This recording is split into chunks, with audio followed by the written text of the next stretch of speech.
Have you ever wondered how your body builds proteins? Essential molecules that keep you alive? Well, that's thanks to tiny machines inside your cells, called ribosomes. Let's find out more from the Kostova lab. So, what are ribosomes and why are they important?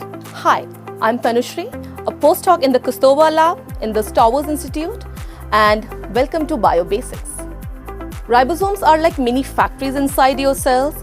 They read instructions copied from your DNA and build proteins step by step. These proteins are super important for many functions, like fighting infections, digesting food, or building muscles. Because proteins are so essential, your body makes millions of ribosomes every day. It's one of the most energy-demanding processes in your body. But what happens if this high-energy process goes wrong? What if a ribosome is built incorrectly? Can it still function, or does it start causing chaos? In the Kostova lab, we study what happens when ribosomes break down.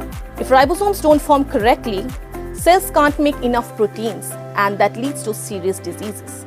One example is ribosomopathies, a group of disorders where mutations in ribosomal proteins cause the body to cut its ribosome production in half.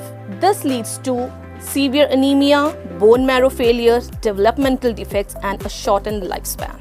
Luckily, the cells have quality control systems that can scan for defective ribosomes and eliminate them. But here's the big question. How do the cells know which ribosomes are broken? That's the puzzle we are trying to solve. We want to know how cells identify and eliminate defective ribosomes, and what signals tell the cell to destroy one ribosome but keep another. We are also investigating what happens if this control system fails. By uncovering this new knowledge, we hope to better understand disease and find new treatments.